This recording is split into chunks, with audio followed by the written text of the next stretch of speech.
Welcome to my blog, podcast, and YouTube. Healthy mind, body, and spirit. And I must say that I have not been healthy for the last week. It all happened on Tuesday last week.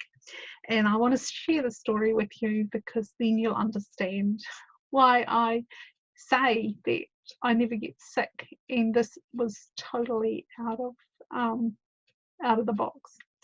So on Tuesday, I had my weekly massage. I look after myself. I always have a massage once a week. And it was great.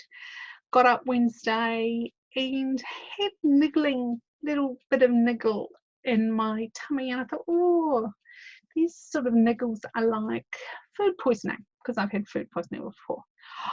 Oh, I have a lot to say about food poisoning, but anyway, we're not going there because food poisoning is food poisoning and you just feel like you're going to die.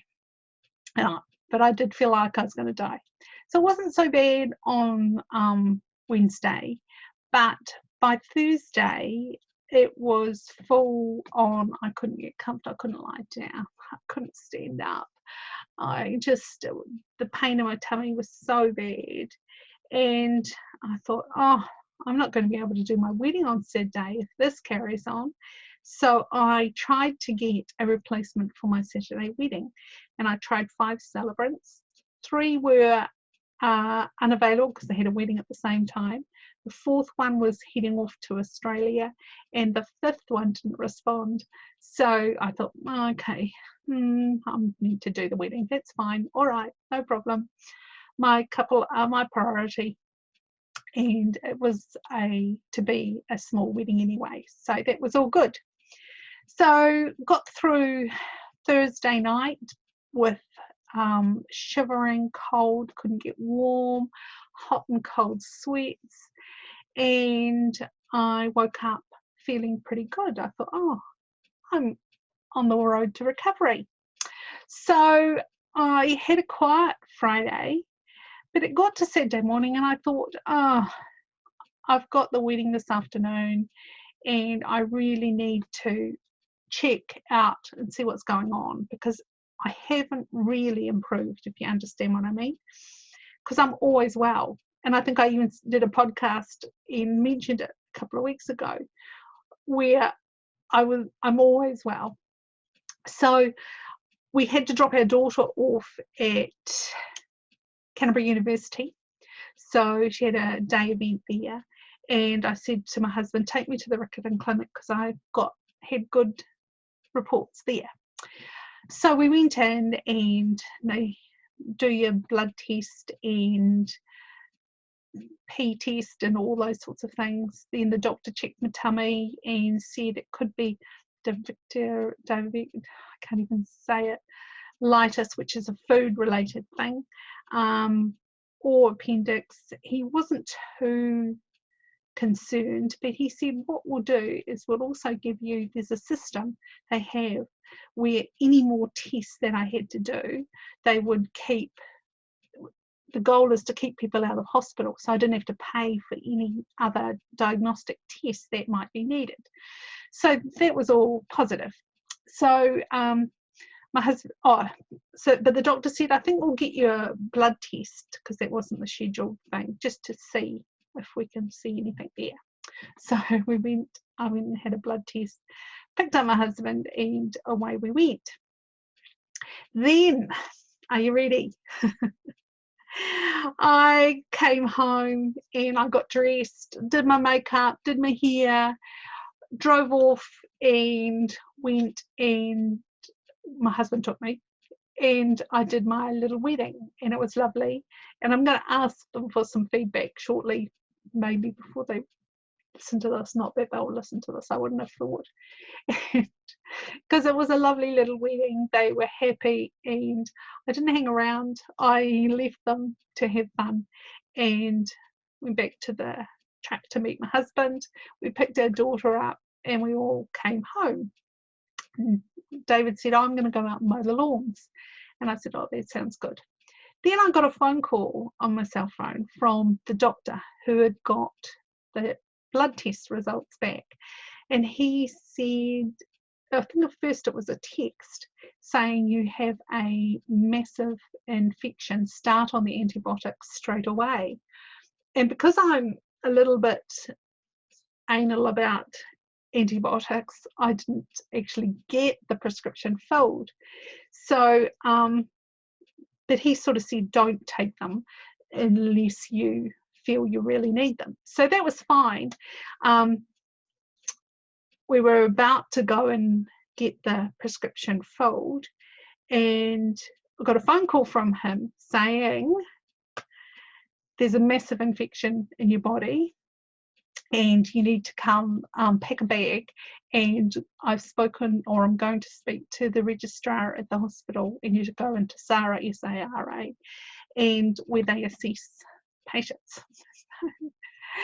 So my husband and daughter stopped what they were doing and transported me into town. He turned off the dinner that was in the oven, and away we went. And they did all the monitoring and tests and things that they normally do. And they said, oh, I think we'll send you for a scan just to work out what it is.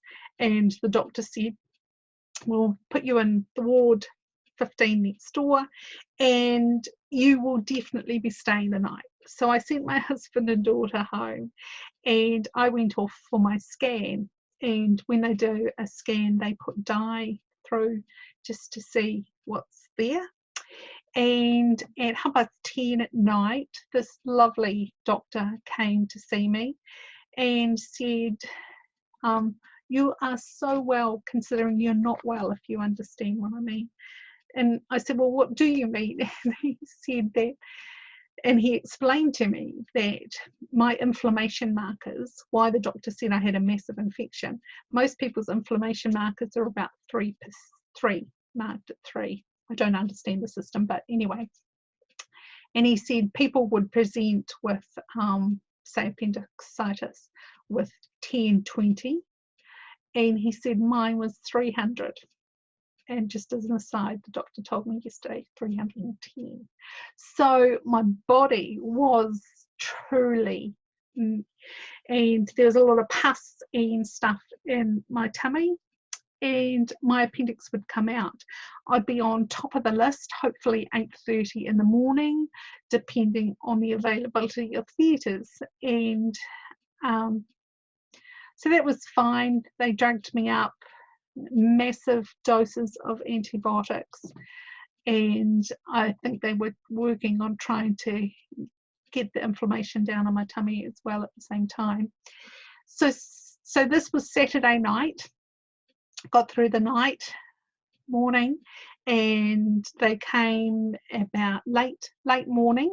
The team did, and they said, you're still the top of our list, but there was an accident, or 2 accidents, I think, and trauma patients have priority over medical patients, which I was, and I'd be on the list as soon as I could. So Dr. Sally, can't think of her surname, came. She was an anaesthetist, head anaesthetist. And look, I'm so impressed with the way they made it all happen.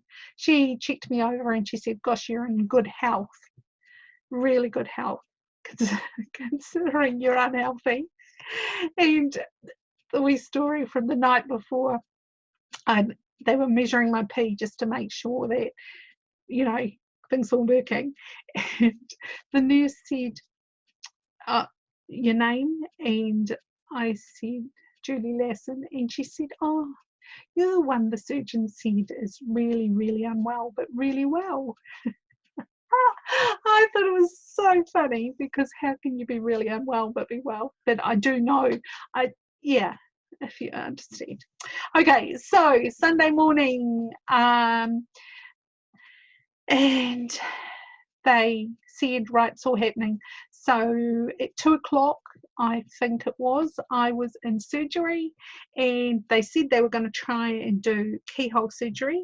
So I've got a little incision here for the camera, 2 down the side, and a 3rd one down the bottom. Normally there's only 3, but because I've had abdominal surgery 3 times previously, including, I call it abdominal surgery, but having a baby by cesarean, that's included in there, and it was all the pus and everything else. It took 2 hours.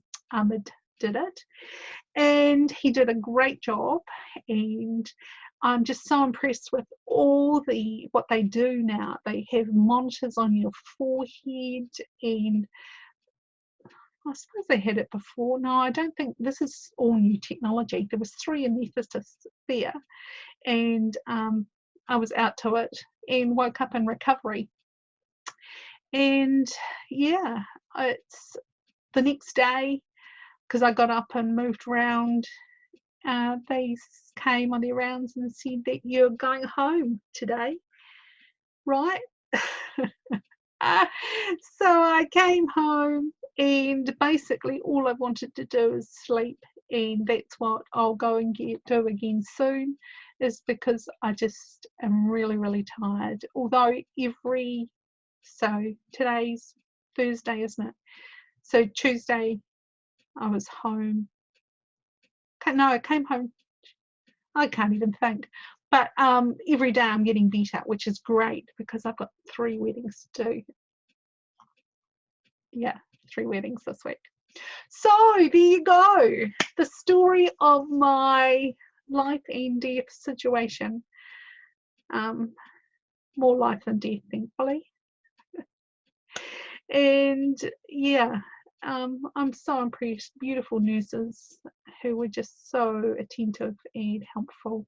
I think I was a good patient though, because I wasn't very demanding. I didn't want to go anywhere. I didn't want to do anything. I just wanted to lie there doing Reiki on my tummy. And I've been doing lots of other modalities to get myself well, and I'm on antibiotics for a week.